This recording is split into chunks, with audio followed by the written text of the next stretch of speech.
దక్షిణ భారతదేశంలోని ఆధ్యాత్మిక పీఠాల్లో ఒకటైన శృంగేరి శారదా పీఠం వద్ద ఉన్న విద్యాశంకర ఆలయం ఒక అద్భుతమైన శిల్పకళ, విజ్ఞాన రహస్యాల సమ్మేళనం. ఇది కేవలం దేవాలయం మాత్రమే కాదు, కాలాన్ని కొలిచే జీవాంతమైన యంత్రం లాంటిది. ఈ ఆలయం 14వ శతాబ్దంలో హరిహర రాయులు మరియు బుక్కరాయులు పరిపాలనలో నిర్మించబడింది. ఇది దివ్య శంకరాచార్యులు గారి స్మారకంగా స్థాపించబడింది. ఈ ఆలయం నిర్మాణంలో హొయసల, ద్రావిడ, విజయనగర శైలుల మేళవింపు కనిపిస్తుంది. అది అప్పటి శిల్పకారుల ప్రతిభకు నిదర్శనం. ఈ ఆలయంలో ఉన్న అత్యంత ఆశ్చర్యకరమైన అంశం 12 రాశుల స్తంభాలు.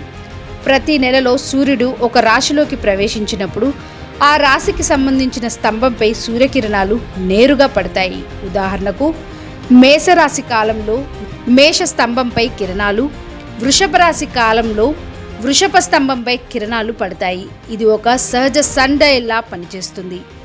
700 సంవత్సరాల క్రితం ఎలాంటి యంత్రాలు లేకుండా ఇలా ఖచ్చితంగా సూర్యకాంతిని నియంత్రించడం నిజంగా ఒక అద్భుతం. ఈ ఆలయం నిర్మాణం పూర్తిగా ఖగోళ శాస్త్రం ఆధారంగా జరిగింది. సూర్యుడి మార్గాన్ని ముందే అంచనా వేసి నిర్మించారు. భూమి త్రివిమానం ప్రభావాన్ని పరిగణలోకి తీసుకున్నారు. సంవత్సర చక్రకాలాన్ని గమనించి స్తంభాల స్థానాలను నిర్ణయించారు. ఇవన్నీ ఖగోళ శాస్త్రంలో అద్భుతమైన అవగాహన ఉన్నట్లు చూపిస్తుంది.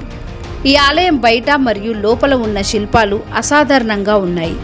సింహాలు, యాలీలు, గజాలు, దేవతామూర్తులు, పురాణ కథలు, రాతిపై చెక్కిన సూక్ష్మ శిల్పాలు, ప్రతి శిల్పం ఒక కథ చెప్తుంది. ఈ ఆలయం నిర్మాణం కేవలం అందం కోసం కాదు, దిక్కులు చాలా ఖచ్చితంగా అమర్చబడ్డాయి. సూర్యోదయం, సూర్యాస్తమయం ప్రకారం గర్భగుడి కాంతి మారుతుంది. చక్రకాలాన్ని సూచించే విధంగా నిర్మాణము ఉంది. ఈ ఆలయం కేవలం విజ్ఞానం కాదు, ఆధ్యాత్మిక శక్తి కేంద్రం కూడా. ఇక్కడ ధ్యానం చేస్తే మనస్సు ప్రశాంతంగా మారుతుంది అని విశ్వాసం. ఇది శ్రీ శారదాదేవి ఆలయం సమీపంలో ఉంది.